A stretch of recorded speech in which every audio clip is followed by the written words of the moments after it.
me ask you the first question of the day. That is, why are you scared of exams? The word itself is so scary. And like I said, the peer pressure from families and teachers. There's a lot of pressure. Got to score more. Yeah. The first thing people actually ask you when you're out of your graduation is done or your 10 board or PU board is done is how much do you get? And as soon as they hear something below like 80 or something like 75, oh my god, what is your son going to do next? Is he planning to do arts or is he planning to do something way beyond below that? So I mean to say it's like marks actually matter a lot. And what else? Yeah, also the fear of uncles and aunts coming over and asking how much you've got, what are you going to do next. Do you think that if a person has got 90% or in a STEM or any exam, do you think that if they are taking up science, does it make them smarter than a person who's taking up arts or someone who's taking up commerce? Okay. In the perspective of the society, they think it does. But as a student, starkly speaking, there's just one. It just doesn't matter. Yeah, because you take arts and commerce only after you finish your schooling. It's not. So it's going to be like a totally different subject to you're learning. Yeah. So you would stand out different than. But people around will actually think if you got 90% plus, you have to do science and you are like a genius. That's I think the reason is people are under the impression that arts and commerce is not difficult. Because science is something we're all familiar with. If we see the equations in science, it does scare us. And no one publicizes something like accounting or statistics. And arts also is a little tough subject if you consider topics like geography and psychology. A lot of people struggle in that.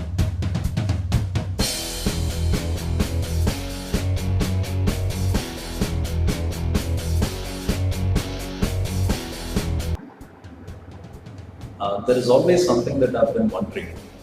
I heard the story where people say that Indian parents are a lot like a herd of elephants. They don't allow the young one to go beyond a few feet from the herd. That's something that I see with Indian parents.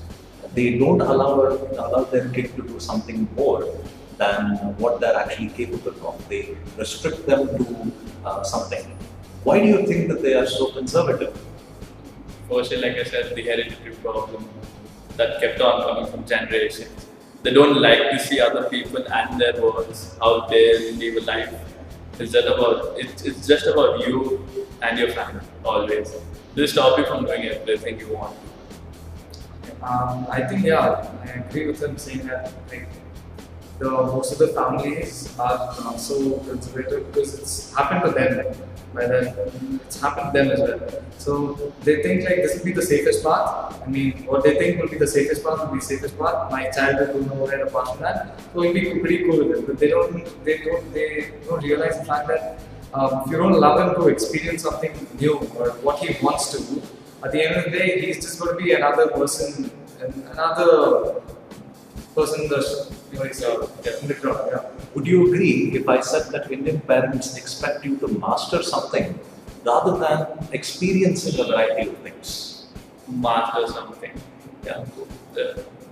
See, my case, my family has a family business. So all they want me to do is after the college is over, come down, sit in a shop, do all the working, like sell jewelry to people, master that because at the end of after some time, after the degree is over, I'm going to come back and work there. So they actually, my case, when I was like from 8 to 8, like I was when I was 8 years old, from that time they told me to come, they tell me to come to the shop and take care of the shop. Like you're going to, after some time you're going to do this, right? So from now on you sit, learn how to count those big notes and all that. So the same case is with me. When I wanted to do CA, my mom said, do only CA, concentrate on only CA.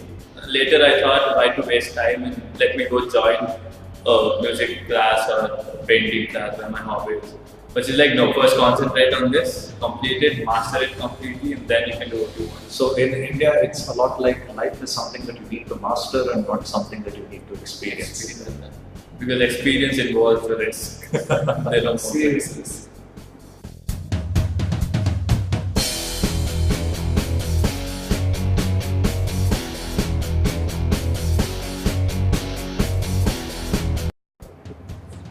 Now, I'm someone who always believes in learning through trial and error. I say that because I've never really sat through classroom sessions and learned something from teachers on stage. I've always been someone who's going out, exploring stuff and learning from people. That's the way I've been learning things. So do you feel that trial and error is the ideal way for someone to learn rather than a classroom session? I mean, classroom sessions are okay in some cases. Like in the world of medicine, if you're doing MBBS, you always have to learn it in classroom before you implement it practically. But in other cases, say in the world of management, in the world of arts, in the world of commerce, do you feel that it's better off to learn through trial and error most of the concepts that we see in textbooks than in the classroom session? Yeah, like I said, trial and error is the best way of learning something, because you just go about discovering stuff, and when it's wrong, you keep it aside and try the new stuff. You're able to correct your mistakes better in trial and error. Yeah, and you're able to remember what error you did. But when it is a stepwise procedure of learning, you're not able to do that, because you'll have to think what was the first step you learned. The number of mistakes you make in step by step in classroom is less. So you really fail to look at the mistake there. Yeah, so like things like, I mean, you take an example like sending a particular thing. You can't go up to a person and tell him like, do this to this, this is how you send, you go to a person and do this. This is not going to happen. It's over time you learn how to do it. Like for example, coming up on the dais and speaking something. You can't teach something. You can tell a person like how this is how it's done, and this is how you're going to communicate. But when he comes right on the dais, everything in his head goes out, and he actually learns how to do it. Like learn how to speak properly by doing it 2-3 times, like over and over again. First time he might just not be able to connect it to the people. He might have, like me, I'm scattered in my thoughts. I have absolutely no idea I'm speaking. My first video. So with time, when the number of videos increases, or like when I get close and comfortable with the camera, I think I'll be able to speak better. And then this trial and error learning is like the best one. You can't teach me how to speak. Well said, well said. I think that's one of the most interesting points. The upcoming videos you will be much less nervous than what you are right now.